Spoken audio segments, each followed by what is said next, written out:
আসসালামু আলাইকুম। মালয়েশিয়ার শ্রমবাজারে বইছে পরিবর্তনের হাওয়া। দীর্ঘ প্রতীক্ষার পর ১৭ মে থেকে চালু হতে যাচ্ছে মালয়েশিয়া কলিং ভিসা।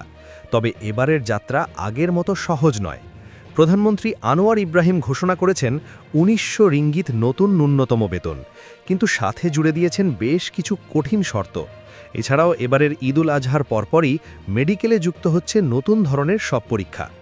আজকের ভিডিওতে আমরা জানাবো কোন কোন বাড়তি কাগজপত্র আপনার লাগবে এবং মেডিকেলের নতুন নিয়মগুলো আসলে কি। যারা মালয়েশিয়া যাওয়ার কথা ভাবছেন তাদের জন্য আজকের এই ভিডিওটি অত্যন্ত গুরুত্বপূর্ণ। দর্শক, আপনারা জানেন মালয়েশিয়ায় জীবনযাত্রার মান উন্নত করতে সরকার ন্যূনতম বেতন বাড়ানোর ঘোষণা দিয়েছে। নতুন আপডেট অনুযায়ী দেশটিতে ন্যূনতম বেতন ১৭০০ রিঙ্গিত থেকে বাড়িয়ে ১৯০০ রিঙ্গিত করা হয়েছে। এটি শুধুমাত্র নতুন কর্মীদের জন্য নয়, যারা বর্তমানে মালয়েশিয়ায় আছেন তারাও এই সুবিধা পাবেন। তবে মনে রাখবেন, এই ১৯০০ রিঙ্গিত হল মূল বেতন বা বেসিক স্যালারি। এর সাথে ওভারটাইম বা অন্যান্য অ্যালাউন্স যোগ হলে আয় আরও বাড়বে।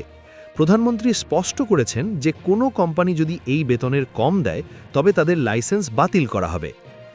এখন আসা যাক বহুল প্রতীক্ষিত কলিং ভিসা নিয়ে। আগামী ১৭ মে থেকে মালয়েশিয়ার ভিসা সিস্টেমগুলো পুনরায় আপডেট করে চালু করার জোর প্রস্তুতি চলছে। তবে প্রধানমন্ত্রী আনোয়ার ইব্রাহিম এবার কিছু আয়রন কন্ডিশন বা কঠিন শর্ত দিয়েছেন। নিয়োগকর্তার সরাসরি জবাবদিহিতা। এবার কোনো দালাল বা এজেন্টের কথায় কোটা দেওয়া হবে না। কোম্পানিকে সরাসরি প্রমাণ করতে হবে তাদের কর্মী প্রয়োজন। বিগত বছরের ট্যাক্স রেকর্ড। যে কোম্পানি কর্মী নিতে চায় তাদের গত কয়েক বছরের ট্যাক্স এবং ব্যবসার স্বচ্ছতা পরীক্ষা করা হবে। অতিরিক্ত কাগজপত্র। এবার আপনার পুলিশ ক্লিয়ারেন্স এবং অভিজ্ঞতার সনদের পাশাপাশি নিয়োগকর্তার পক্ষ থেকে আবাসন নিশ্চয়তা সনদ বা জেটিকে সার্টিফিকেশন বাধ্যতামূলক করা হয়েছে।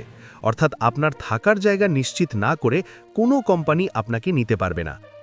মেডিকেলের বিষয়টি এবার সবচেয়ে বেশি গুরুত্ব পাচ্ছে। ঈদুল আজহার পরপরই মালয়েশিয়াগামী কর্মীদের মেডিকেলে নতুন কিছু পরীক্ষা যুক্ত হচ্ছে। নতুন টেস্ট। আগে শুধুমাত্র সাধারণ স্বাস্থ্য পরীক্ষা হতো, এখন থেকে হেপাটাইটিস বি, সংক্রামক ব্যাধি এবং বিশেষ করে মেন্টাল হেলথ বা মানসিক স্বাস্থ্যের ওপর আলাদা পরীক্ষা নেওয়া হবে। অত্যাধুনিক ল্যাব। মালয়েশিয়া সরকার চাচ্ছে শুধুমাত্র কর্মক্ষম এবং সম্পূর্ণ সুস্থ ব্যক্তিরাই সে দেশে আসুক।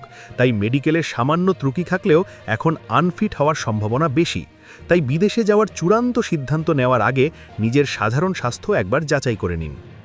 বেতন ১৯০০ রিঙ্গিত হওয়ার খবর শুনে অনেক অসাধু চক্র এখন আপনাদের কাছ থেকে ৪-৫ লাখ টাকা দাবি করতে পারে। মনে রাখবেন, মালয়েশিয়া সরকার অভিবাসন খরচ কমানোর জন্য কাজ করছে। অতিরিক্ত অর্থ দিয়ে প্রতারিত হবেন না। সবসময় সরকারি নিউজ পোর্টাল বা আমাদের চ্যানেলের আপডেটগুলো অনুসরণ করুন। বিশেষ করে ১৭ মে সিস্টেম খোলার পর আসল চিত্র ফুটে উঠবে, তাই তার আগে কাউকে আগাম টাকা দেবেন না। মালয়েশিয়া আমাদের জন্য একটা বড় শ্রমবাজার। এই নতুন নিয়মগুলো মেনে চললে আপনি সেখানে গিয়ে প্রতারিত হবেন না এবং ভালো বেতনে কাজ করতে পারবেন। আজকের ভিডিওটি ভালো লাগলে শেয়ার করুন আপনার সেই বন্ধুদের সাথে যারা মালয়েশিয়া যেতে চায়।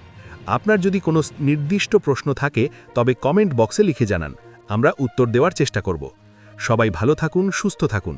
দেখা হবে মালয়েশিয়ার নতুন কোনো আপডেট নিয়ে। আল্লাহ হাফেজ।